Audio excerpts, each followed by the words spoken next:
Oh, you never could take a joke! Hey there guys, this is Richard, your host, with another marvelous video. The release of Batman the Animated Series on television in 1992 marked Batman's permanent transformation. The entirety of Gotham was brought to people's living rooms. The show wasn't only a success, it had an impact that is still felt today thanks to its Art Deco aesthetic, which is characterized by dark shadows and a narrative strategy that bared all. But despite how well it served its heroes, the real draw was the antagonists. Gotham is known for its variety of deranged and megalomaniac villains, and this show highlighted the monstrosities of Gotham in all their glory. This video is a giant list of all the villains that were featured in the animated series. Grab some popcorn, because you're in for a treat. Before we go into our explanation, we have a very small request. If you like our content, please support us by subscribing to our channel. This is a small click for you, but for us, it means a lot. Thank you. Let's begin. Oh, Batsy! Joker. Of course, we have to start with the one and only Joker. Actor Claude Rains and the Chief Blue Meanie from the Beatles animated film Yellow Submarine served as the Joker's voice inspirations for Mark Hamill. Intriguingly, Mark Hamill, who voices the Joker, has also portrayed Luke Skywalker in the Star Wars franchise, along with having provided the voices for a number of other cartoon villains. Batman's worst enemy, the Joker was the alter persona of mob lord Jack Napier in the show. He was cunning, cruel, and highly lethal. He also tried every possible nefarious scheme to seize control of Gotham City, earn money, and destroy Batman's mental and physical health in the show. The clown Prince of Crime had little sympathy for anyone he coerced into participating in his evil plans through threats or fraud, and he was especially cruel and sick to Harley Quinn, his erstwhile sidekick and ex-girlfriend, even exploiting her for his own amusement. After his defeats at the hands of Batman, he also narrowly avoided death countless times. In total, he was seen in 26 episodes, including cameos and dream sequences. Despite having a very deranged mind, the Joker was an excellent strategist who never seemed to run out of tricks. The cowl is familiar, but I'm blanking on the... The Joker has been shown to employ a wide range of devices over the years to carry out his hilarious homicides. He had Joker bombs, joy buzzers, laughing gas, and bladed playing cards, some of which were real and some of which were for pranks. The Joker was most infamous for wearing an acid flower on his suit, and is often remembered by fans sporting it. Depending on the circumstance and the Joker's attitude, this flower released a wide range of chemicals. Acid and laughing gas were common variations. The Joker was feared everywhere, and his schemes were true to his name since his plans were frequently humorous while still being highly dangerous. The Joker was impressively skilled at fabricating heartbreaking tales that could fool people into thinking that they'd misunderstood him, or in Harley Quinn's case, into feeling pity for him and resolving to help him in any way she could. The Joker could lie with ease and was remarkably accomplished at doing so. His tales were renowned for knowing no bounds, ranging from having a brutal and violent father to a mother who ran away. Obviously, it's tough to know if any of them are true, so believing them is up to you.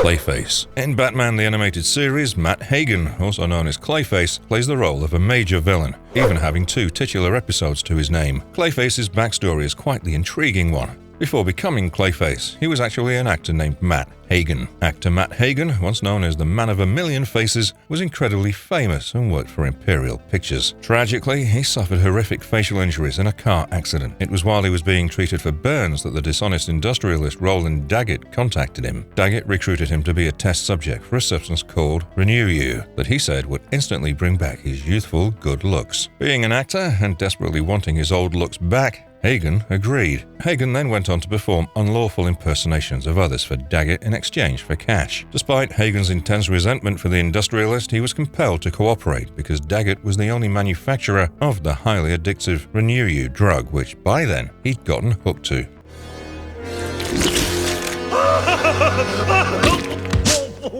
In one of the episodes, Hagen was instructed by Daggett to pose as Bruce Wayne in order to steal some information from Lucius Fox. However, Hagen failed because Batman got in the way. Wayne was detained after being accused of the attack and interrogated before being released. Then Hagen tried to break into Daggett's plant and take a large amount of the Renew You supply for his own use. Germs and Raymond Bell. Daggett's goons caught him and attempted to kill him by pouring a full vat of the poison in Hagen's face. However, instead of killing him, the overdose permeated each cell in Hagen's body, giving him the appearance of a massive, deformed piece of clay with the ability to temporarily transform into anybody or whatever he chose, thus becoming the iconic Clayface. Due to his special cellular makeup, Clayface was able to alter the contour of his body as he pleased. Clayface also had the ability to adjust his size and density, as well as extend his limbs to great lengths. As a result, he was able to shape his form into blades, spikes, and large blocks. He would often suffocate opponents by absorbing various objects with his amorphous physique. At any given time,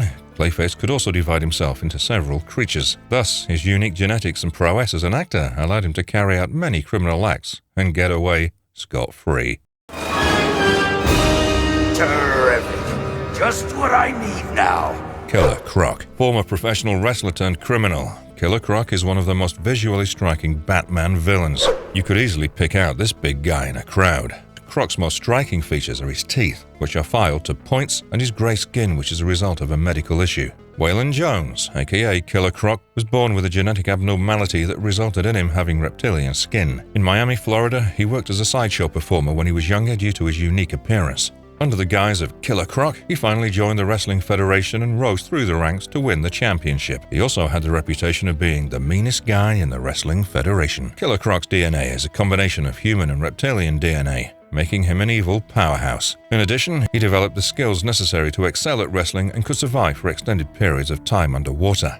His jaw power and razor teeth are additional advantages, and he's also notably physically stronger than Batman. The debut appearance of Killer Croc, a character that was created by Gene Colan and Jerry Conway, was in Detective Comics number 523. Interestingly, Killer Croc made his first appearance in the media outside of DC Comics comic books in none other than Batman, the animated series.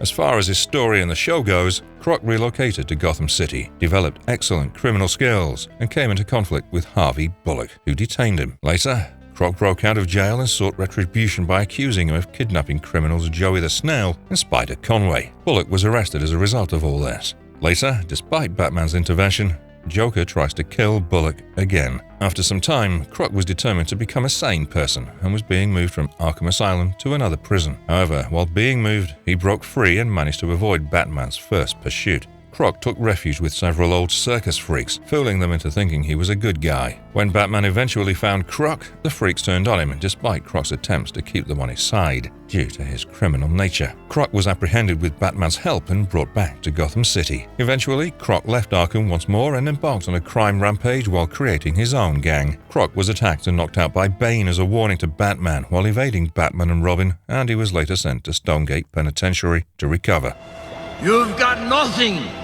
Beg for mercy! Scream my name! Bane. A South American assassin with pharmaceutical enhancements, Bane was one of Batman's most formidable villains in the series. He developed into a powerful fighting force and was physically stronger than the Dark Knight himself when his venom powers were boosted. Bane was originally a prisoner in the Pena de Oro facility in Cuba. The prison's main objective was to house the toughest, most dangerous criminals in the area. During his time in the prison, he was selected as a test subject for a covert government project called Project Gilgamesh that aimed to develop super soldiers using the new super steroid Venom. However, Bane fled to another country after stealing the Venom recipe so that he could be a free man once again. It was after this that he started acting as a freelance assassin. At one point, Bane established such a reputation for being a ruthless assassin for hire that he could easily command $5 million for each mission. Interestingly, Bane was first rejected by the show's producers because they thought he was too gimmicky. This accounts for his singular appearance in the series. It might also explain why his exposed face had such a childlike appearance, considering that the creators already considered him to be gimmicky. Years after Bane became a full-blown assassin, Rupert Thorne paid him to kill Batman and summoned him to Gotham City. The Dark Knight had always captivated Bane during his career, and he kept a close eye on him in the hopes of one day outwitting him. With the aid of Thorne's secretary, Candace, Bane also hatched a plan to replace Thorne as the leader of organized crime in Gotham during this time. She was easily persuaded to switch her allegiance from Thorne to Bane, thus, he had a full plan set in place. Bane then used the Batmobile as a distraction to draw Batman's attention and went on to abduct Robin in an effort to lure Batman into a fight. In a shocking turn of events, Bane defeated Batman in the ensuing battle thanks to the power that the Venom had given him. However, Batman was able to overcome Bane just as he was ready to break the Dark Knight by sticking a batarang into his venom supply and giving him a dangerous venom overdose. Bane's venom tube was pulled from his skull by Batman an instant later, saving him from having a heart attack. The defeated Bane's body was subsequently dragged by Batman back to Thorne's workplace. As far as his powers go, Bane uses the supersteroid venom to boost his own physical abilities, notably his strength, durability, speed, and endurance to superhuman levels. In contrast, he also boasts a genius-level intelligence and is one of Batman's most clever adversaries. He's recognized in particular for his superior memory. He even went so far as to try and unseat Rupert Thorne as Gotham's mob lord, demonstrating his prowess as a cunning and brilliant strategist and tactician. Hold it. Well, well. The Batman. It's about time you showed up. Clock King. Batman the Animated Series version of the Clock King, Temple Fugate, appears as a seemingly sophisticated villain in the series. The Clock King's real name was William Tuchman, and he first appeared as a comic book antagonist of the DC superhero, the Green Arrow. As far as his backstory per the show is concerned, the time and motion study consultancy firm led by Temple Fugate was being sued for the entirety of its assets. He was on the verge of bankruptcy, which made him very anxious. Fugate was also notably an unusual, lonesome man who was intensely concerned with time and punctuality. He scheduled every minute of his waking hours according to a detailed timetable and to-do list. The one time that he deviated from his schedule, it all fell apart. The story goes that one day his lawyer Hamilton Hill suggests that Fugate take a coffee break at 3:15 to de-stress. However, Fugate declines because he doesn't want to mess up his schedule. Later, after giving Hill's remarks some thought, Fugate takes the suggested coffee break. During the break, just as Fugate is beginning to unwind, everything that could possibly go wrong does. Fugate misses his court date and loses important papers. Due to his tardiness, the judge dismisses the case,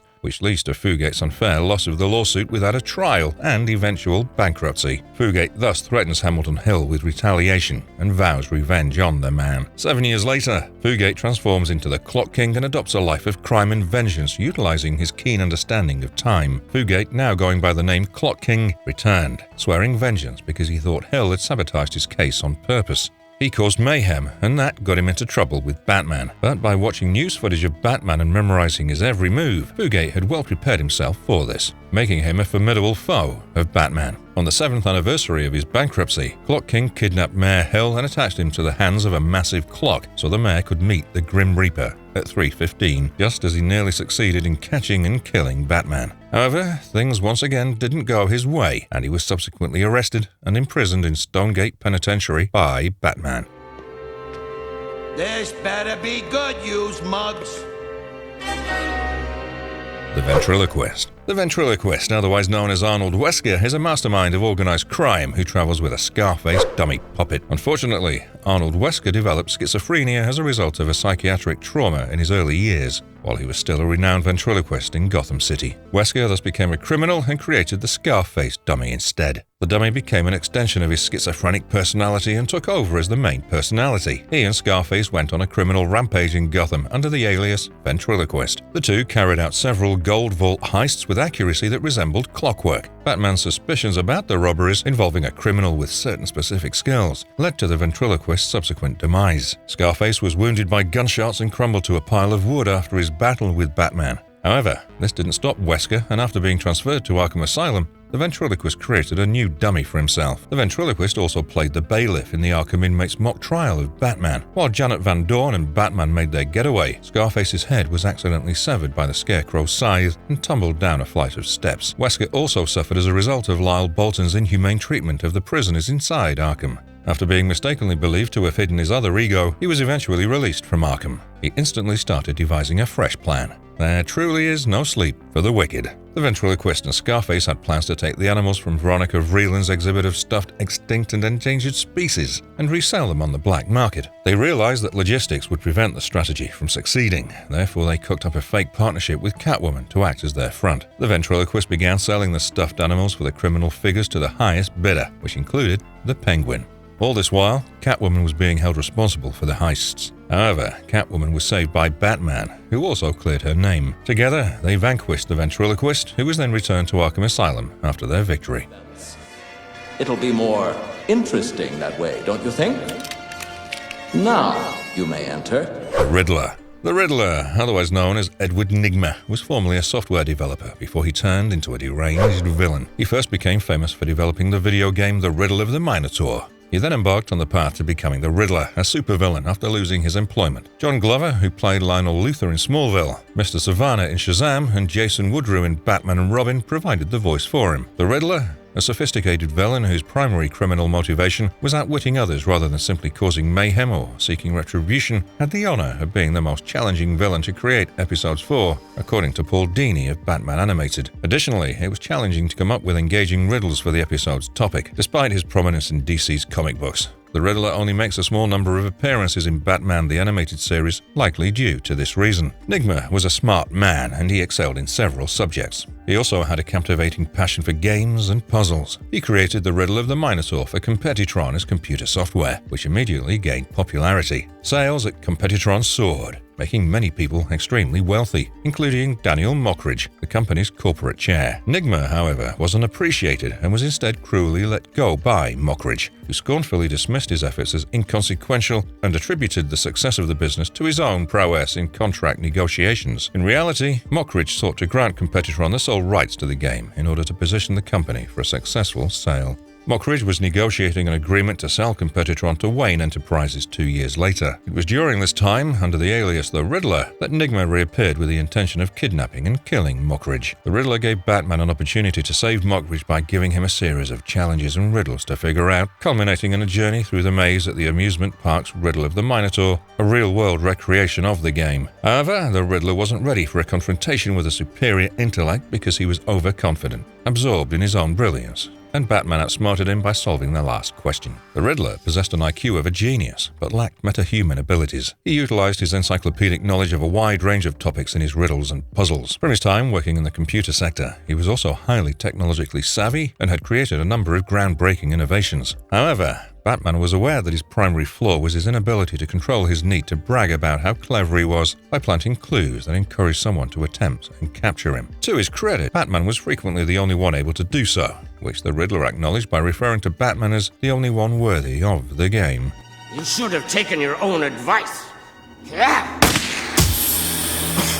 The Penguin. Mafia lord Oswald Chesterfield Cobblepot, commonly known as the Penguin, is well known for his iconic appearance, terrible habits, and his appreciation of the arts. He has a monocle, is overweight, and frequently wields an umbrella as a weapon. The Penguin's look and design in the show are remarkably similar to that of the Batman Returns movie, due to its close release date and the popularity of the character in that film. He did, however, act and speak like the more civilized character from the comic books. The origins of Cobblepot were never explicitly addressed in the TV show, but according to the Batman series writer's Bible, he was raised in a pet shop by his mother, who guarded him from the other kids as best as she could. His short, pudgy appearance, large nose, and flipper-like hands caused him to be ridiculed by others. When a neighborhood street gang vandalized Cobblepot's mother's pet shop in his late 20s, he was still residing and working there. The incident resulted in the injury of numerous animals and gave Mrs. Cobblepot a stroke. Out of rage, Oswald enlisted an opposing gang and exacted retribution on them using the insurance money from the shop. The gang was defeated as a result, and his new associates went on to create one of the most lucrative gangs in the city, giving the Penguin authority over the entire neighborhood. The Penguin is an intelligent, well-educated man who aspires to be regarded as sophisticated and cultured among Gotham City's elite. In his prime, he was also one of Batman's main adversaries. Penguin isn't insane, in contrast to the majority of Batman's other foes, as he'd be sent off to Stonegate Penitentiary for punishment if proven guilty of a specific crime, as opposed to Arkham Asylum, where his fellow rogues received therapy, thus showing that he was just purely evil, having a completely rational mind, yet choosing to commit the evil deeds that he often did. After attempting to rob the Van Alster Fabergé egg, the Penguin first comes into contact with Batman. He hired Jay and Raven, two street goons, to steal the exquisite and irreplaceable egg. A confrontation took place where Batman emerged victorious and two kids treated Batman's wounds and helped him recover, while Penguin was vanquished and imprisoned. The Penguin is frequently seen with his trademark umbrella weapon, and he also has a wide variety of flying devices at his disposal. In case of an emergency, he was also known to keep a machine gun concealed beneath an umbrella bag. It doesn't work on me.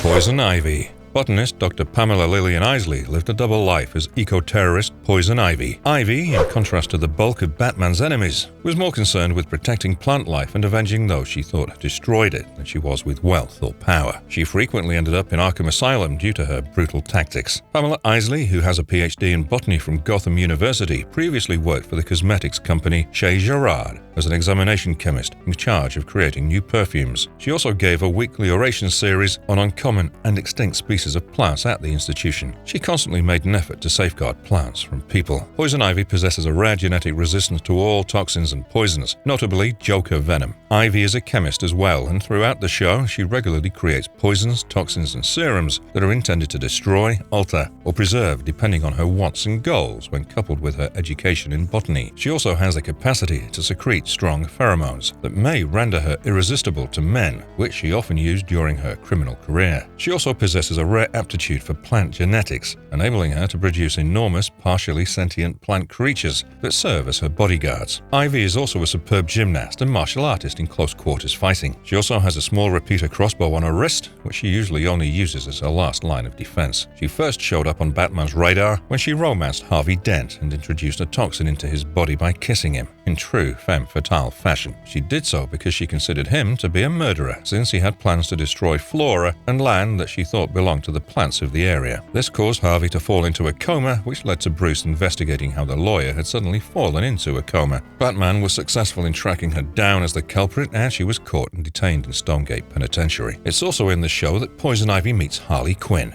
Ivy was rescued by Harley Quinn, who had recently been expelled from the Joker's group. Although the two's personalities seemed wholly at odds with one another, their shared goals brought them together to form a formidable team. Soon after joining forces, they went on a crime spree that rocked Gotham. Their acts, which earned them the moniker the Queens of Crime, remained unchecked for a while, even going so far as to mockingly taunt anyone that no man could stop them. The pair have come a long way since then. Although in her last appearance in the animated series, she seemed to have died in an explosion on a luxury boat. However, we know now that that definitely was not the case. He's out there somewhere, Bane. Yes, probably closer than we think. Rupert Thorne. In Batman the Animated Series, Rupert Thorne is an established mob boss in Gotham City. He typically avoids being detained by the police, but if he is, he's generally able to escape after being taken into custody. Thorne entered Gotham by force and quickly seized command of the bulk of the organized crime gang. Despite the fact that the public was aware of Thorne's illicit activities, the corrupted court system in Gotham allowed Thorne to remain in his penthouse and kept the authorities at bay. It's interesting to note that Rupert, a crime leader who uses only hired labor to further his objectives, is the lone antagonist of the series that has no special abilities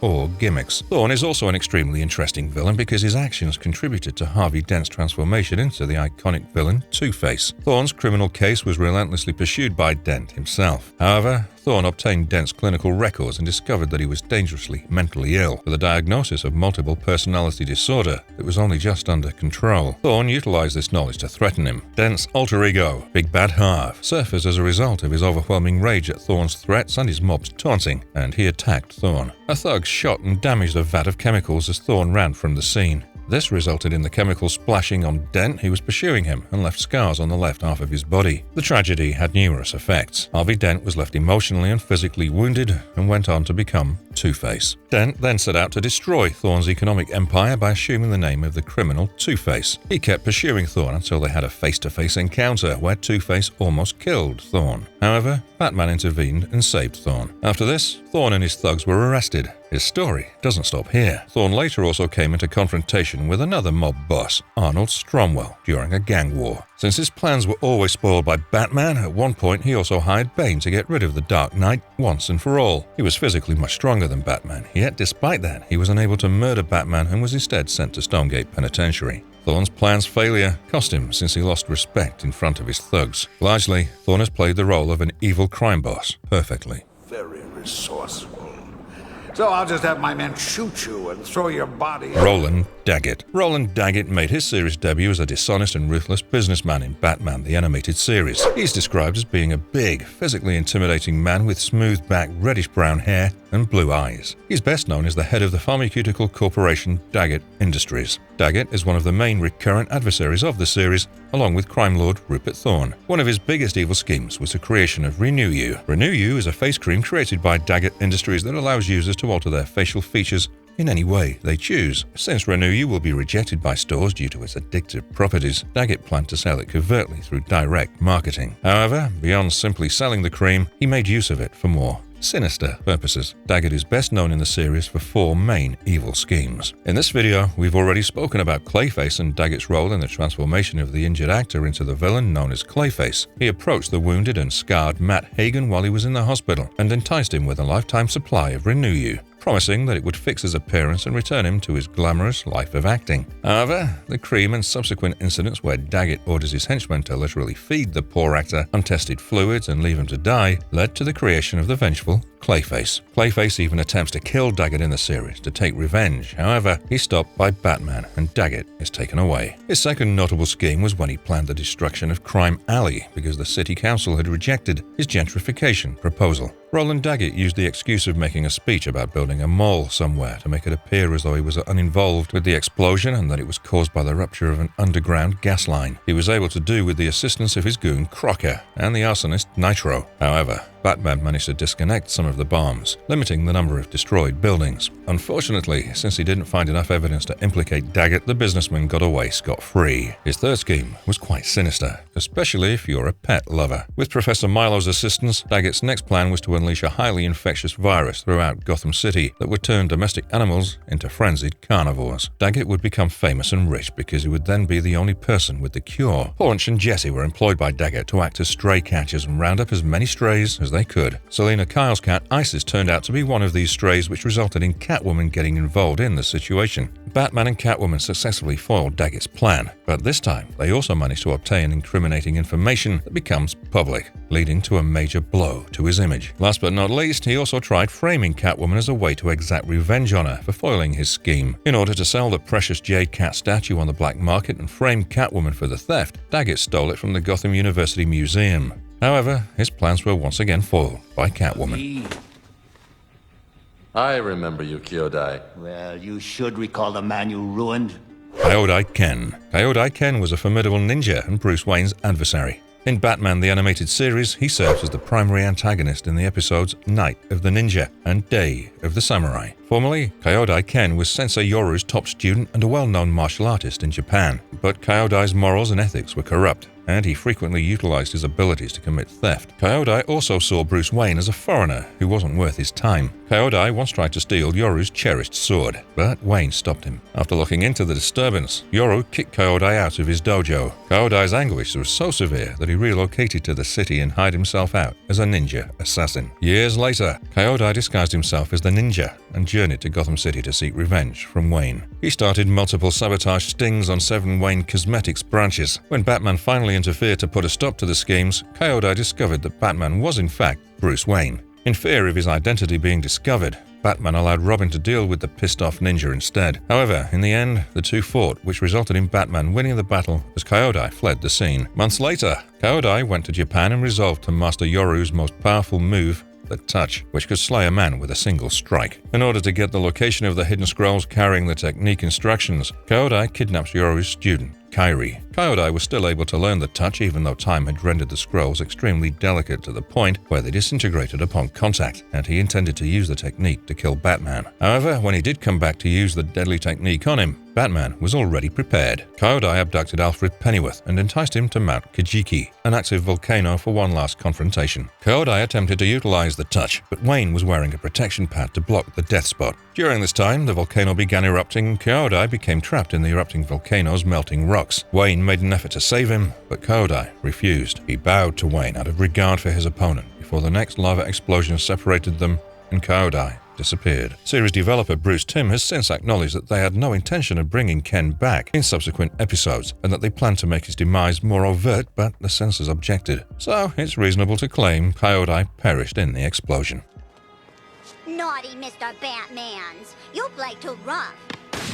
Baby doll. Despite being over 40 years old at the time of her appearance in the show, Marion Louise Mary Doll commonly known as Baby Doll, was born with a rare ailment called systemic hyperplasia that prevented her from developing beyond a certain age. As a result, she spent her entire life appearing as a sweet little girl. She resembles child actress Shirley Temple in appearance, with wide blue eyes and blonde hair in short curls tied up with black bows. She is dressed in a short, puffy purple frock with a black skirt, collar and buttons, short white socks and black Mary Jane shoes. Her bloomers are extremely poofy and puffy, like those of a typical girl's doll from the 1950s. Doll briefly rose to fame when she was 20 years old, thanks to her role as the show's star in the TV comedy Love That Baby. She and the program were incredibly well liked, but as the series grew older, its popularity waned. The show's creators chose to include Baby Doll's cousin Spunky as a new character in the last season. Doll was upset with Spunky because she believed that he was taking advantage of her popularity, particularly when, during an episode dedicated to her birthday, he forced her face into the cake. Doll abruptly left the program out of rage and decided to become a dramatic actress. However, that didn't go in her favor and she was left without fame or a job. She then went through a difficult, gloomy phase in her life until she came to the realization that the only time she'd ever been genuinely happy was when she played Baby Doll on the program, where she had a family and was loved by millions of fans. So, in her own deranged manner, she decided to get her family together one last time. Doll abducted the entire original cast of Love That Baby, getting them all in one place so that she could seek vengeance on Spunky and her fellow cast members while maintaining her identity as Baby Doll. She brought a birthday cake along and bound every actor to the old set. She pushed Spunky's head into the cake and then fetched a stick of dynamite, lit it, placed it on the cake like a candle, and intended to blow herself and the cast members up. By snatching the stick with his jaws and tossing it far enough away for it to detonate without hitting anyone, Spunky destroyed her plan. Spunky was actually Robin in disguise. Thus, her plan was busted, and she was then chased and caught by Batman, bringing an end to her deranged lunacy. She finally came to terms with her reality and even surrendered when Batman finally caught up to her.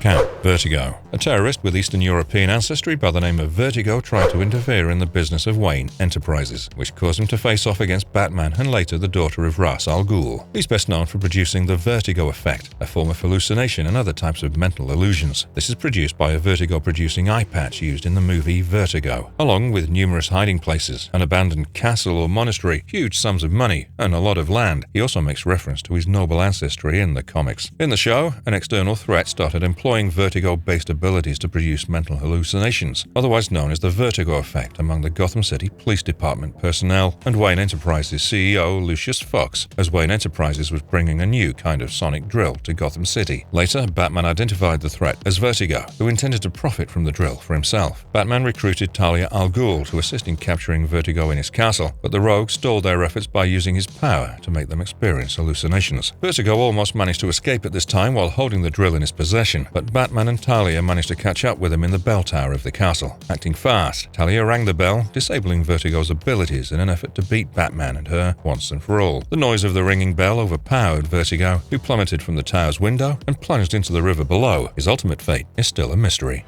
Yes. Revenge! Hugo Strange. A minor antagonist in Batman the Animated Series is Dr. Hugo Strange. He was originally set to make an appearance in a different episode called Mind Games, where he would have erased Batman, Robin, and Alfred's memories so the other villains could go on a criminal rampage. Instead, Ray Bucktenica played him as an antagonist in the episode titled The Strange Secret of Bruce Wayne. In this episode, Hugo Strange, a doctor who owned a rest facility, utilized the secrets he learned from a device that reads people's minds and memories to use blackmail on Gotham City's elite. When Bruce Wayne visited the hospital and received the therapy, Strange learned about his covert alter persona. He made an attempt to sell all the sensitive information to the Joker, Two-Face, and the Penguin, three of the most powerful crime lords in Gotham. However, Batman gets wind of the scheme and replaces the tape that revealed his secret identity with one he'd made that depicted Strange as making up the secret identity instead. Two-Face, who has known Bruce Wayne since infancy, accuses Strange of fraud, since he simply couldn't believe that Bruce could be Batman. The villains come together to confront him and laugh at Strange's attempt to defend himself by informing them that Bruce Wayne is Batman, believing him to be lying. The group then makes an attempt to kill him by throwing him off from an aeroplane. However, Batman intervenes to save him and has Robin appear at the crime scene dressed as Bruce Wayne to refute Strange's assertions that he's aware of the Dark Knight's covert identity. In this way, Batman saves both the Doctor and his secret. Dr. Strange, however, is taken into custody at the end of the episode. The great Batman, scared out of his mind. The Scarecrow. Batman the Animated Series included Professor Jonathan Crane, also referred to as the Scarecrow, a homicidal maniac. Since he was a young child, Jonathan Crane had been fascinated by the study of phobias and fears. When Crane was a teenager, he was teased and bullied for being underweight and given the nickname Scarecrow. Further, because of his similarity to a fictitious character, his peers would refer to him as Ichabod Crane. Crane adored the character, apart from the scene in which Ichabod is humiliated by his adversary. He was horrified by Ichabod's overwhelming dread and made a vow never to let a bully know his fears and anxieties. Crane eventually rose to the position of professor of psychology at Gotham University until his research on fear proved to be too risky. Due to his fixation with making his patients and students fearful, he was fired from his work. Crane turned to violence and terrorized everybody who got in his way, using a variety of medicines, chemicals, tools, and psychological knowledge. He adopted the moniker the Scarecrow, which bullies had given him when he was a little boy, and used it to rise to prominence as one of Gotham City's most dreaded villains. Several times, Batman had to thwart his schemes. Hey, what are you? After assuming the persona of the Scarecrow, Crane made the decision to seek vengeance on Gotham University and launched a string of attacks against the institution. Batman became interested in this crime wave, and he stopped Scarecrow's schemes, ultimately putting him behind bars. After fleeing Arkham Asylum, Scarecrow launched his second plan, which involved giving his fear toxin to professional sportsmen and then betting against their teams to raise money for his research. Batman began his investigation, which resulted in the apprehension of the Scarecrow. Soon after, Scarecrow broke free from Arkham Asylum and launched a plan to poison Gotham City on a large scale, utilizing the city's drainage system. Luckily, Batman intercepted Scarecrow and locked him up in Arkham. Most notably, the Scarecrow makes the most of his expertise in psychiatry and his knowledge of chemistry to outwit his rivals in the series. He usually uses a substance that induces terror in his plots, most frequently gas. Truly sorry, Batman. It could have been sweet. Talia al Ghul, a devoted follower of the Society of Shadows that Ra's al Ghul commands, is the lone child and adult daughter of the famous 6th-century-old warrior Ra's al Ghul. Talia was born to an unidentified mother, and she spent the majority of her childhood traversing the globe with her father, picking up the philosophies and skills he demanded. Despite his belief that women were fundamentally less valuable than males, Ra's al Ghul's children cherished her in the highest regard. Talia was given the task by Ra to find Count Vertigo, a former associate of his who had turned rogue. Talia originally encountered Batman while completing her mission, sparking the two's on-again, off-again romance. Together, they put an end to Count Vertigo's plot. However, following her father's instructions, she also double-crossed him. This began a series of trysts that would end with Talia choosing her father over Batman, despite it being clear that they had deep feelings for each other. In one episode, Ra's al Ghul confronted Batman face-to-face and informed him that Talia and Robin had both been abducted. Batman agreed to assist Ra's in finding them, but he later realized that it was all a ruse to put his abilities to the test. Talia was involved in the scheme and agreed to it because she had fallen in love with Batman and wanted to use marriage to persuade him to carry on his father's mission and succeed him. Ra's became angry with Batman when the scheme didn't work, and he refused to become his successor. Batman also protected Talia from her father when he had gone crazy after falling into the Lazarus pit. Ra's was grateful to Batman for saving Talia, but there was never a friendship between the two men. Talia was the sole person standing between the two of them, since she was torn between her devotion to her father and her feelings for Batman. She helped the Dark Knight battle her father even though she intended her father to win because she couldn't let Batman be slain. This allowed Batman to halt Ra's and foil his intentions in a battle that seemed to conclude with Ra's presumed demise. But when Batman learned that Ra's was indeed still alive, Talia and Bruce joined forces to find him. Their search took them to Cairo, where they faced Ra's. However, in the end, when the time came to finally choose between the two, she chose her father, abandoning Batman in the middle of a desert.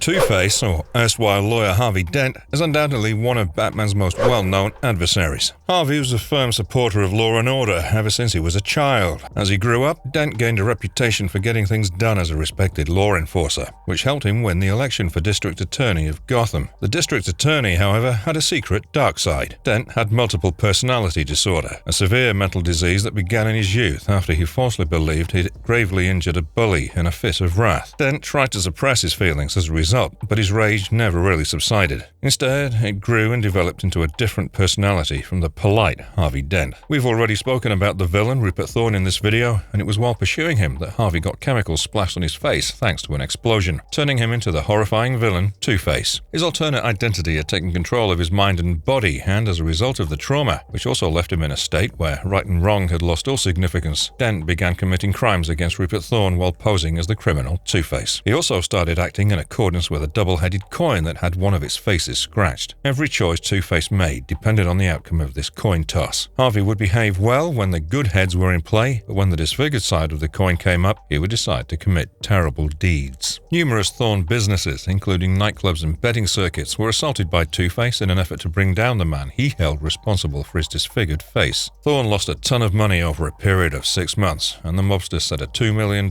prize on Dent's head, $1 million for each face. When the confrontation between the two finally came to a head, Batman intervened and Two-Face was finally sent to Arkham. He was also present when Dr. Hugo Strange tried selling Bruce Wayne's psychiatric files to him, Joker, and Penguin, along with being the prosecutor in Batman's mock trial where he tried to hold Batman responsible for the terrible life of all the Arkham inmates. Last that was seen of him in the show, Harvey Dent was granted the opportunity to get plastic surgery to have his damaged face removed after receiving months of therapy because he'd sufficiently recovered. The procedure was funded by Bruce Wayne, but Two-Face devised a scheme to get himself abducted and thwart Harvey's full recovery. Batman eventually managed to catch Two-Face and bring him back to Arkham to finish his rehabilitation. Move me to tears if I still had tears to shed. Mr. Freeze. After a sad tragedy, Victor Freeze, a former scientist, saw his life go awry and ended up as the criminal known as Mr. Freeze. Scientist Victor Freeze was employed by GothCorps. His wife, unfortunately, had a terminal illness. In an effort to find a treatment in time to save her, Freeze began performing cryogenic experiments with money from GothCorps. Ferris Boyle, the CEO of GothCorps, chose to stop Freeze's research after learning about it. Boyle stormed into Freeze's lab, smashed the majority of his equipment, and kicked Freeze into a mix of chemicals, abandoning him despite his pleading for his wife's life. Freeze persevered through the chemical burns and managed to survive the ordeal, but the changes to his physiology were irreversible. Because his body could no longer withstand temperatures above 0 degrees Celsius, he transformed into the evil mastermind, Mr. Freeze. He created a cryosuit that tripled his usual power and kept his body at extremely low temperatures. In order to launch a criminal campaign against GothCorps and Boyle, he also created a Freeze pistol. His attacks on Boyle and GothCorps are what first turned Batman's attention to him. However, Freeze's primary goal always remained to make sure that his wife didn't lose her battle with the terminal illness. Thus, after a few confrontations with Batman, eventually he ended up settling in the Arctic, and when he heard the news that his wife, Nora, had made a full recovery thanks to research done by Wayne Enterprises, he gave up his criminal activities as well. Mr. Freeze, who had originally been featured in the comics as one of the numerous ploy-oriented enemies of Batman with no depth or character, was the most successful of the lesser Batman villains that Batman the Animated Series revised. Freeze had a complete transformation for the series, gaining a sympathetic past that included his wife Nora and a significant deal of ethical complexity. He also retained his Batman-like traits of cold stoicism and barely restrained spitefulness. Fans of Freeze loved him a lot, and the comics were quickly modified to reflect the new viewpoint. Despite being shot in a campy manner akin to a 1960s television program, the tragic narrative was included in the 1997 movie Batman and Robin. Freeze is best remembered as wielding a weapon called the Freeze Gun that can produce gusts of cold that are very close to 0 degrees. Their weapon may also enclose their opponents in a nice cocoon and create a cold field, something even Batman fell victim to.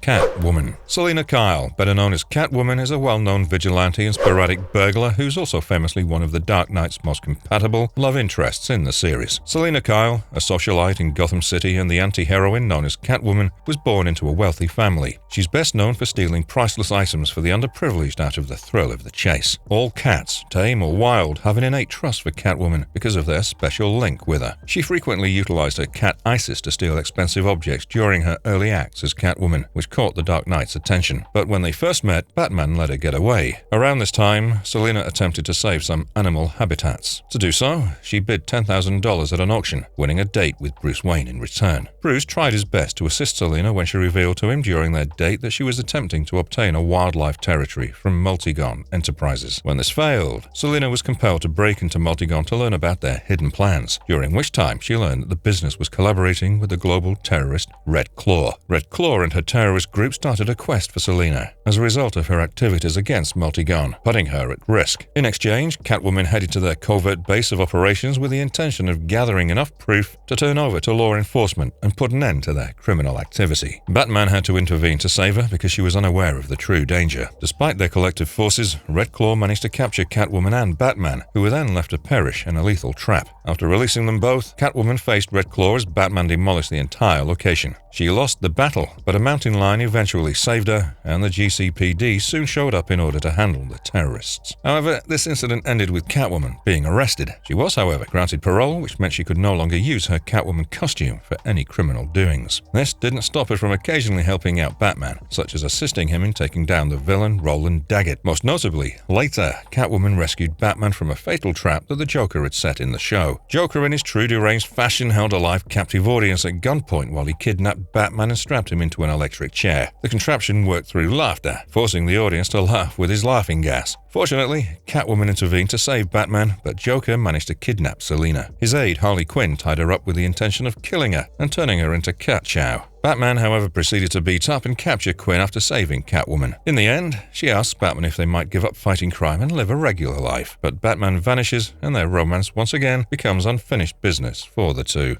How did you escape from Arkham? Batman sprung me so's I could find you. Harley Quinn. Another majorly popular villain, Harley Quinn, the clown princess of crime, is a fan favorite from the show. Paul Dini and Bruce Timm, the creators of the character Harley Quinn, developed her for the episode Joker's Favor. She played a cameo role in that episode, mainly functioning as a minion to whom he could explain his scheme. The creators had no plan on making her a series regular, however, she returned in subsequent Joker episodes before being incorporated into the main comics canon because of the popularity of her attractive appearance and lively disposition. So this series is actually what gave us the joyfully insane Harley Quinn. As per her backstory, Dr. Harleen Quinzel, an Arkham Asylum doctor who started her career there, was a former psychiatrist whose life completely changed when she decided to intern there. She was surprised to find the Joker interesting after initially being lured to the charm of the patients. Joker acted like a misunderstood person who merely desired affection during their meetings. Quinzel's perspective was altered as a result, and the Joker was able to influence it through his seductive and flashy actions. She helped the Joker escape and joined his gang as Harley Quinn. Her first time assisting the Clown Prince of Crime was when he attempted to kill James Gordon, and Harley aided by laying a bomb at the testimonial dinner. She was responsible for carrying a big cake to the ceremony while posing as a police officer. During this incident, she came face to face with the Dark Knight, and after a brief fight, Batman overcame her. Since then, she's joined the Joker in almost all of his criminal plots as an accomplice. In the show, Harley Quinn had superior fighting prowess and agility. She was a gymnast and acrobat of Olympic caliber. Harley also carried a number of tools with clown themes. Despite its bulky appearance, she swings an enormous wooden mallet, one of her go-to weapons, with surprising skill. She also has a large revolver with a cork in the barrel in her arsenal. Usually, the cork is filled with gas or ropes to knock someone out. Because of her charm and clinical background, Harley is very skilled at psychologically controlling other people. Harley once received a toxin antidote injection from Poison Ivy, rendering her resistant to several substances and illnesses. The injection also increased Harley's strength and endurance, enabling her to endure situations that would ordinarily be fatal. Put her down. Ra's al Ghul. An eco-terrorist named Ra's al Ghul has survived for more than 6 centuries by using Lazarus pits. Ra's is one of Batman's most formidable adversaries since he's a master strategist, a skilled combatant, and independently rich due to his lengthy lifespan. The person who would eventually become Ra's al Ghul found an old, naturally occurring material called Lazarus a little after his birth in the 14th century. He utilized it to revive his body when he was on the verge of death, which allowed him to live for many centuries. Later, he established the Society of Shadows, and he employed it and its members to aim toward purging the globe of numerous technologies that humans had discovered and used that were damaging to the Earth. Batman first came to know Ra's through the Society of Shadows members he'd arrested in Gotham City. To get rid of Count Vertigo and get his hands on a rare prototype sonic drill, Ra's then sent his daughter Talia to Gotham. His plan nearly worked, but Batman ruined the drill before it could reach him. This started a contentious relationship between Batman and Ra's. They've since clashed on numerous fronts in subsequent episodes. Ra's even once kidnapped Robin so that he could test Batman's skills to figure out if he was worthy of marrying Talia, his daughter, and becoming his successor as the leader of the Society of Shadows. However, when Batman rejected this offer, the relationship between the two soured dramatically. In fact, it was only Talia's love for the both of them that stopped them from killing each other. Ra's also clashed with Batman when he lost his sanity, post falling into a Lazarus pit and attacking his own daughter. Batman defeated Ra's and saved Talia, earning his gratitude. Ra's was also later stopped by Batman when he attempted to steal the Scroll of Osiris, which led to a final confrontation in Cairo, Egypt. It was during this that Batman finally defeated Ra's and captured him for good. However, Talia chooses her father over Batman and frees him, helping him run away. The last time he encountered Batman in the series was when Ra's eventually found his son Arcady in a Gotham nursing facility after seeking him for decades. At an airport, Batman and Robin encountered Ra's where he disclosed that the elderly man was actually his son. Ra's promises Batman they'll have many opportunities to battle, but begs him to let him take his dying son with him because Arcady's mind and body are past the Lazarus Pit's ability to heal. Ra's is then released by Batman out of compassion so that Ra's can be present for his son's final moments. You see, I need the money to buy more toys. I love toys.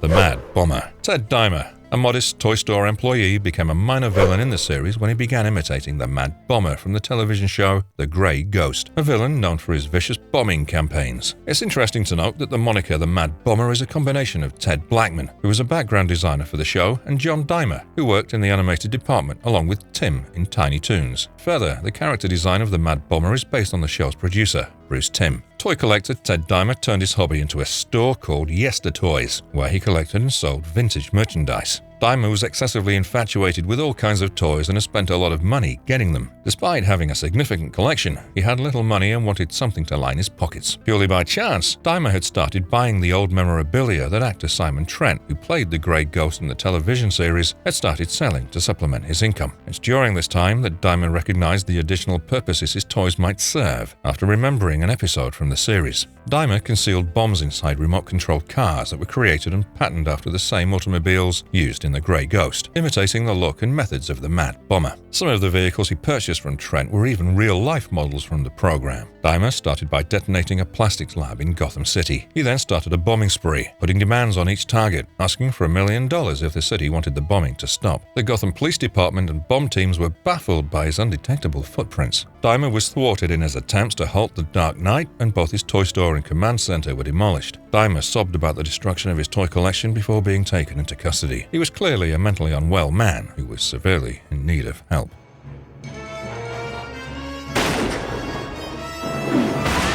Red Claw. The femme fatale antagonist Red Claw was developed especially for Batman the Animated Series. Under the umbrella of her cover organization Multigun, she's best known for utilizing terrorism for her own personal advantage. Red Claw was a skilled martial artist but lacked any overt superhuman abilities. She was a master strategist as well. She was a natural-born leader for her cause, and this combo fitted itself perfectly with her terroristic goals and techniques. As a result, she had access to a vast range of biological and mechanical weapons, as well as a large number of henchmen that worked for her, ranging from entrepreneurs to crooks. The true identity and history of Red Claw are kept a secret in the show, and we don't know anything about her background except for the fact that she's a woman. Further, she and her agents, who appear to be from Eastern Europe, all have Red Claw tattoos on their bodies, typically on their shoulders. The Red Claw organization's major objectives are unknown, save from making threats and demanding ransom from wealthy nations. Soon after Batman and Catwoman first met, Red Claw first arrived in Gotham City. She and her agents came on Batman's radar after stealing a dangerous plague virus. Catwoman also got embroiled in the war when a rich businessman who was taking land from local fauna turned out to be a Red Claw agent. To prevent Red Claw from spreading the illness and causing the deaths of millions, Batman and Catwoman were compelled to put their differences aside and work together to save the people. Later, Red Claw appeared and abducted Frederick, a former British government operative, because she wanted to pull off a major evil scheme.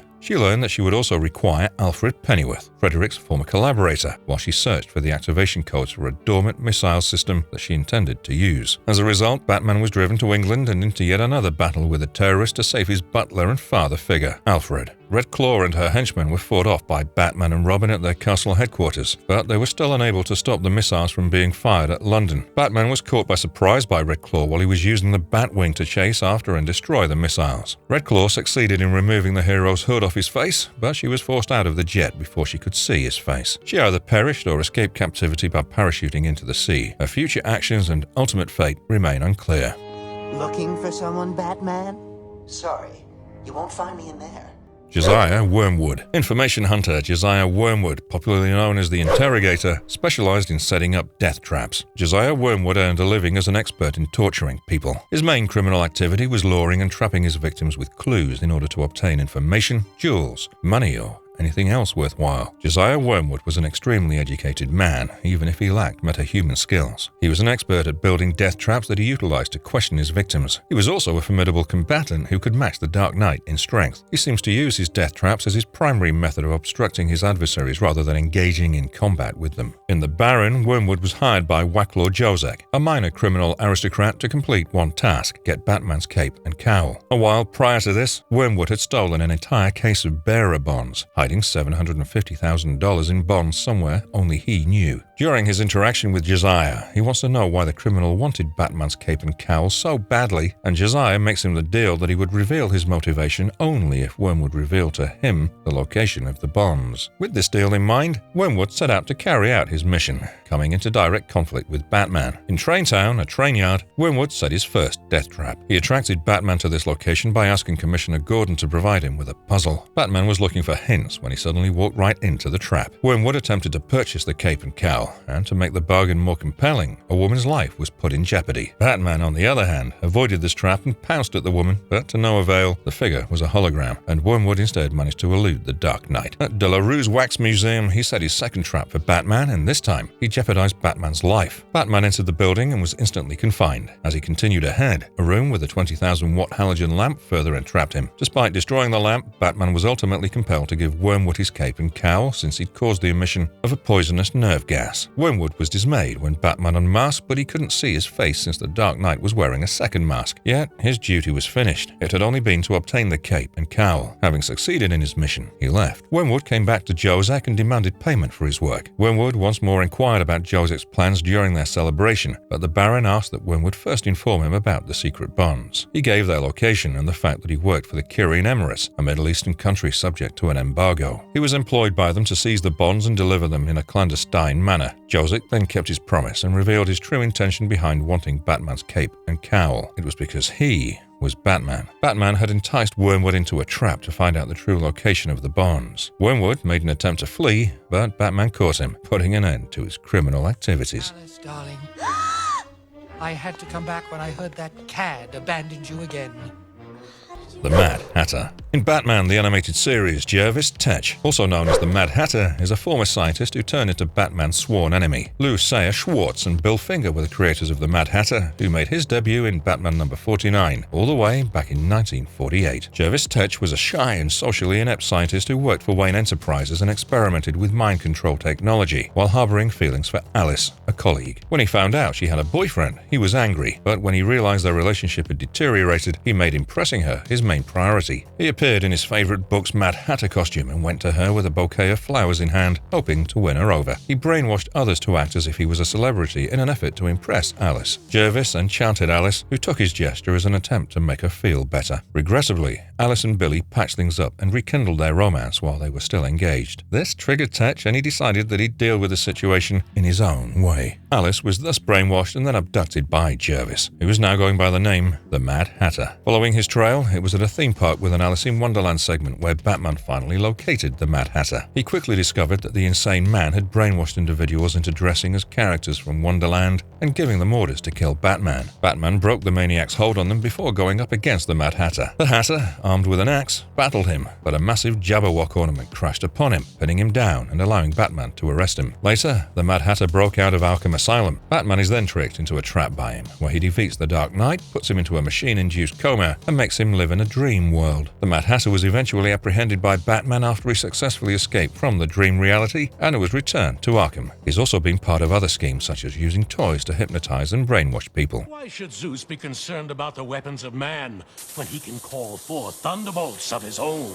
Maxie Zeus. Maxie Maximilian Zeus was a successful shipping company CEO who had a psychological meltdown and turned into a supervillain. Maxie experienced severe financial difficulty and began dealing with illegal items. Subsequently, Maxie lost his mind, developed a god complex, and began to think that he was the Greek deity Zeus and that his lawyer girlfriend was the muse Cleo. As a result of stress and the threat of legal action, he then recreated himself in the image of Zeus, the greatest god of Greek mythology. He also utilized a metal rod that was correctly shaped like a thunderbolt that he carried around with him to electrocute his victims, which included anyone who opposed him. Obviously, Batman turned his attention towards Zeus because of his evil deeds. In fact, in one episode, Maxie delusionally thought Batman was Hades since he believed that no mortal could access Mount Olympus without his or Zeus's consent when the Dark Knight arrived at the top of his base of operations, the Olympus building. Maxie even referred to the superhero as his brother, since Hades and Zeus were brothers. Batman instantly concluded that Zeus had become insane after meeting him. He was actually so caught up in his fantasy that when his girlfriend attempted to stop him from killing others, he had her bound to the lightning gun's barrel with a gag on her mouth. Thankfully, Batman intervened to save her before she was put to death. Batman eventually managed to control Maxie with the aid of Cleo. He was sent to Arkham Asylum post being caught. Interestingly and notably, at the end of the episode, he stares at the criminals observing him as he's led through Arkham Asylum's interior and sees Greek deities in the place of the criminals. The Joker was apparently the trickster god Hermes, Poison Ivy was the harvest goddess Demeter, and Two-Face was the double-faced Janus. He ended up jokingly saying, "Finally, at last, mighty Zeus is home," meaning that Arkham Asylum was where he belonged.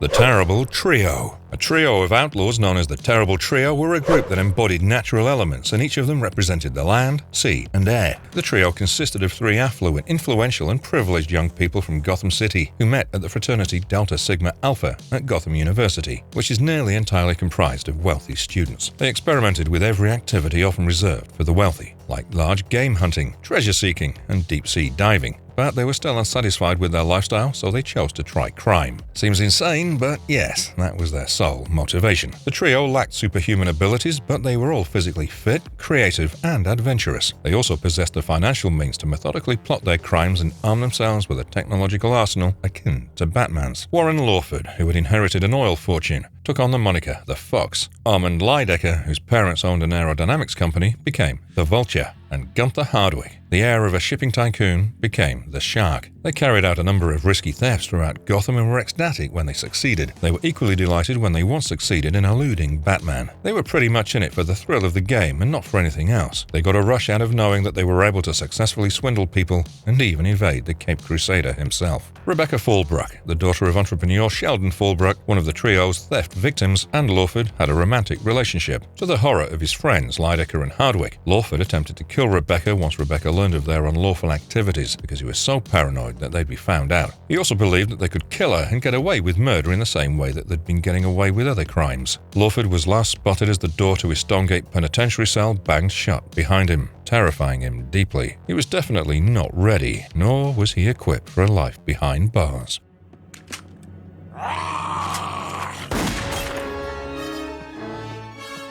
Boss Biggis. The homeless residents of Gotham City were abducted by Boss Biggis and compelled to slave away in his mine. Treating them brutally and feeding them gruel, he dehumanized the people because he knew that not many cared about the homeless. Many of Gotham City's homeless people were thus made slaves by Biggis and forced to work in his slave camp. He had a plan to get money by having them dig up gold ore, profiting immensely from the free labor. When one of his own homeless men was revealed to be an amnesic Bruce Wayne, Biggis was eventually defeated. The story unfolded in the following manner. A new homeless man who was actually Bruce Wayne in disguise was picked up by his henchmen and taken to the mines to work. When Biggis attempted to kill a camp companion, the memory-lost Bruce proved to be a hassle for Biggis since despite losing his memory, he still had his sense of justice. Biggis' soldiers then chased after Bruce as he quickly fled. Batman, who had at last realized who he was, came across Biggis as he sat in his cabin, eating continuously. Batman was shot at by Biggis, who then pursued him and his men into his mines. He tried to blind Batman in the mines by turning out the lights. However, Batman had the benefit of blending into the night. Therefore, the strategy failed and turned out to be a disadvantage for Biggis and his men instead. Having lost his troops, Biggis stumbled, setting several crates of dynamite ablaze with his lantern. After Batman saved him, they plunged into the surrounding lake by sliding down a water pipe. Then Biggis was taken into custody, putting an end to his exploitative and criminal activities.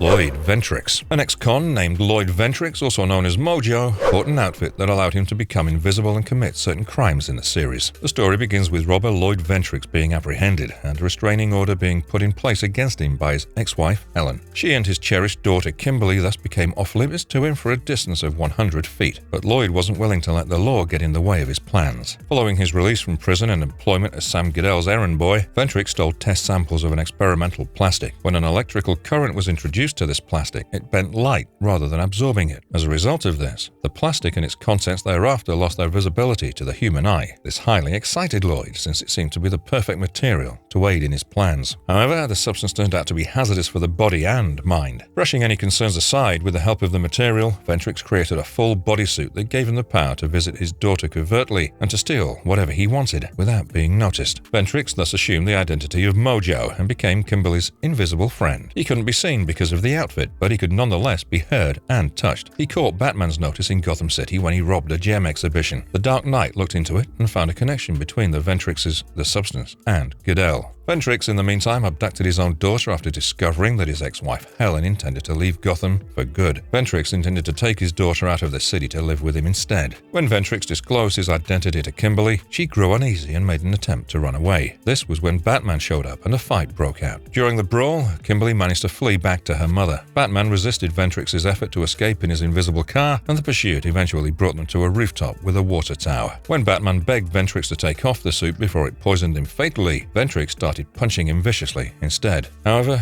Batman was eventually able to take him down, and he was then taken back to jail so that he could finish serving his sentence. Steroids, Mr. Romulus? No. Too easily detectable. Professor Milo. Professor Achilles Milo is an expert in activities that take place in the underworld, and he played a key role in developing the plague that Roland Daggett tried to spread. He also damaged the lives of other people, including an Olympian from Gotham. Anthony Romulus became a werewolf when Milo gave him an undetectable wolf compound, turning him into a real-life werewolf. After that event, Professor Milo was ultimately apprehended by Batman and imprisoned. In the episode titled Cat Scratch Fever, Dr. Milo first makes an appearance in the series. Under orders from businessman Roland Daggett, Milo created a sickness that infected Gotham City's feral animal population. When Catwoman was unfortunately attacked by her own cat, Isis, that plague also struck her. It was Batman who discovered this scheme while searching for the antidote. Milo then released an infected dog that attacked Batman to stop him from thwarting his plans. However, Batman managed to escape with the antidote and used some of it on the dog while on the run. Later, Milo was spotted getting ready to operate the truck that would deliver the antidotes, seemingly having come to his senses. Later, Milo made another appearance in Moon of the Wolf, where he was revealed to be the one who had stolen 2 Alaskan timber wolves from the Gotham Zoo by paying one of the zoo's staff, John Hamner, to leave their cage open. He did so for an athlete named Anthony Romulus and created a steroid made from wolf estrogen that not only improved his athletic prowess, but also transformed him into a werewolf in the process. Milo only learned too late that he let loose a creature that he was powerless to control when Romulus transformed into a werewolf in the dramatic finale. Milo, who was actually a coward at heart, yelled at Romulus that he would give him whatever he wanted, but during the metamorphosis, Romulus lost his human logic and beat Milo savagely like the animal he'd become. Milo was then knocked out by Anthony. Later, an ambulance with Milo inside of it was spotted, alluding to the fact that he was severely wounded. Hey, fine. I've tried to be reasonable. You don't want my services? Tony Zuko. Tony Zuko, the nephew of criminal lord Arnold Stromwell, was a racketeer with mob support. Most notably, he ruined high-wire apparatus, which caused Dick Grayson's parents to pass away. Tony Zuko operated a ring in Gotham City where he protected numerous performing acts and tourist attractions from risky situations. The services provided were only a means of protection from the harm that Zuko would otherwise cause. In reality, the ring was an extortion scheme. In the series, Zuko visited Mr. Haley, ringmaster of the Haley Circus, when it came to Gotham for a Wayne charity event. Zuko was expelled from the premises by Haley, who warned him never to come back. However, Zuko responded with his own threat. In the following show, Zuko sneaked into the circus tent by dressing as a crew member. He grabbed the aerial ropes and cut them, making them less durable overall, but yet appearing safe to use. The aerial ropes were used by Dick Grayson's parents as part of their usual routine, and unfortunately, the couple died when the ropes malfunctioned due to Zuko's sabotage. When Zuko caused his parents to fall to their deaths, Dick Grayson was 10 years old. The young Grayson was taken in by Bruce Wayne, and Batman started a vicious manhunt for Zuko throughout Gotham. Zuko hid out with his uncle, Arnold Stromwell. However, the Dark Knight found him quickly, and Zuko just managed to avoid being caught. He sought safety on Gotham's Lower East Side and prepared to leave the city. However, a young Dick located Zuko before Batman even did, and a fight broke out between the two. Batman opted to save Dick from drowning in the Gotham River during the conflict rather than pursuing Zuko and putting Dick's life in danger. Zuko eventually got away. Years later, when Batman Batman and Robin busted a sabotage ring, a con artist who had been jailed named Billy Marin, which was an alias for Tony Zuko, turned out to be the mastermind. Knowing about this connection, Batman excluded Robin from the investigation and went after Zuko alone. However, Robin wasted little time in learning the truth about Marin and launched his own inquiry in defiance of Batman's orders. Zuko was discovered by Batman initially, and a fight broke out. Batman meticulously dispatched Zuko's goons until only the big fish himself was left. But before he could capture Zuko, Robin showed up there. Robin and Zuko got into a heated argument, after which they ended up brawling. Robin was almost close to killing him, but despite his deepest desires, Robin allowed the cops to capture Tony Zuko and take him away. You should have taken my advice, Bullock. You should have left town. I tried to scare you out. Nevins. In Batman the Animated Series, Nevins was Harvey Bullock's landlord. Leading detective Lieutenant Harvey Bullock served under Commissioner Gordon and was a member of the Gotham Police Department. The absolute worst tenant for Nevins was Bullock. Nevins wanted to get rid of him because of his bad manners, frightening demeanor, filthy habits, and the fact that he was the final tenant in the building who was still under rent control. Bullock received numerous anonymous threats from him by phone and mail, but he remained unmoved. Nevins decided to terrorize him or, if necessary, kill him. He attempted to surprise Bullock with a drive-by on his way home from work, but he failed. Later, Nevins attempted to shove Bullock toward the subway, but he was able to roll away safely. Nevins finally approached him directly, revolver in hand and mask covering his face, but he refrained from firing because he was too terrified. Nevins even confessed after Batman stopped him and revealed his identity. When his mind finally gave up, he collapsed to the ground laughing uncontrollably and was picked up by Bullock, who noted how ironic it was, since he was already considering leaving due to the undesirable neighborhood.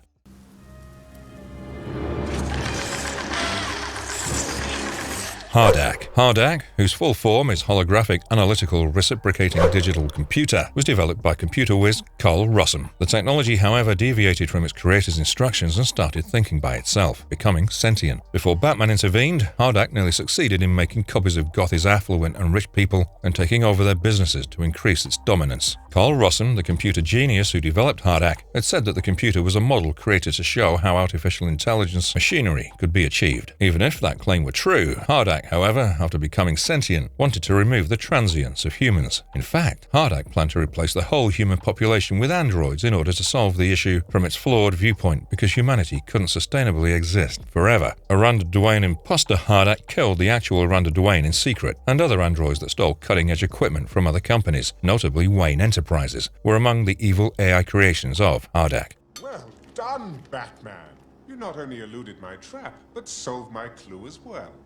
Montague Kane. Montague Kane was a rich adventurer who enjoyed debunking and exposing the various tricks used by magicians. Dr. Kane published works on magicians while traveling the globe and explaining to the general public how the illusions were created. He made a sizable fortune off of this, enough to buy his own house outside of Gotham City along with buying a cutting-edge luxury plane. Knowing Kane's reputation, Zatanna, the famed magician and daughter of renowned illusionist Zatara, was ready to demonstrate a trick she believed even he couldn't understand. But she was mistaken. Kane not only discovered her ruse, but also profited from it. Zatanna planned to make $10 million vanish, and then make it all return with the assistance of the Gotham Mint. However, because of his skill with illusions, Kane was able to set up the trick in such a manner that it appeared the money was there, even though it had already been taken. Tricking Zatanna, he used the cash to board his plane and flee the scene. However, after a scuffle on the plane, he was taken to the police, and Zatanna was exonerated of all accusations after Batman and Zatanna discovered him. Could have rid Gotham of the fools in city. Lockup. Former chief of security at Arkham Asylum, Lyle Bolton, played by Bruce Weitz, went beyond the bounds of the law and used unnecessary force to maintain order among his inmates. He became the villain known as Lockup after being sacked. So, how did Lockup come to be a villain? The story goes that Bruce Wayne believed Lyle Bolton, a security specialist at Wayne Enterprises, was the ideal candidate for the position when Arkham Asylum urgently needed a new head of security. Bruce and the Arkham medical staff were unaware that Bolton had violated the law and used unethical tactics to control his captives. This security officer was so vile that the Scarecrow, also known as the Professor of Fear, fled Arkham expressly to avoid him. Bolton's real colors were revealed after an investigation had been ordered to address his actions. He exploded in a tremendous fury and was thus fired right away. Bolton then declared that he would impose his own law and order on the criminals of Gotham City and accused the government, medical professionals, and the media of shielding them from real justice. When he changed his name to Lockup, he utilized his extensive knowledge of crime, punishment, and security to exact his justice on those who had wronged him. Bolton subsequently made a suit and some equipment, adopted the name Lockup, and started apprehending those he believed to be the cause of Gotham's many issues. He took hostages on the decommissioned battleship USS Halsey and kidnapped Commissioner Gordon, Dr. Bartholomew, Mayor Hill, and even reporter Summer Gleason. Thankfully, Batman intervened, and while Batman overcame Lockup, Robin released the hostages. Lockup was imprisoned in Arkham and given a cell, where the prisoners he'd formerly harassed made fun of him. You'll have something to say about that? Yes, we will.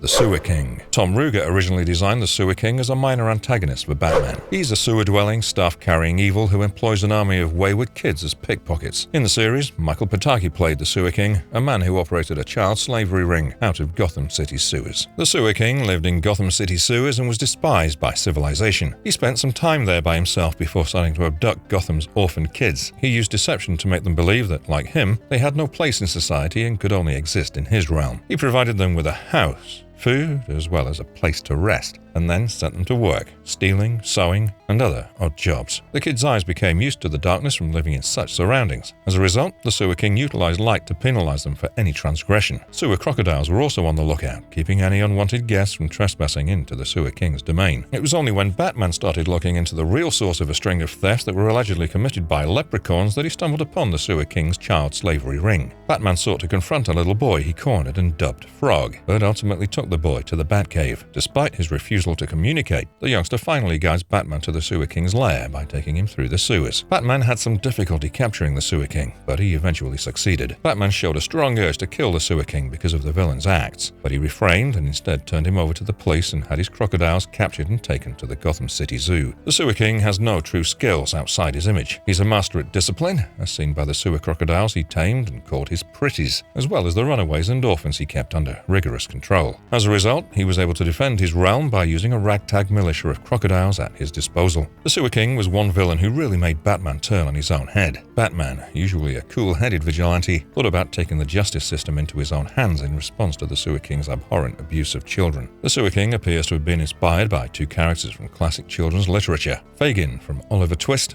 a thief who taught young people how to steal in exchange for their room and board, while he kept the majority of the loot, and Captain Hook from Peter Pan.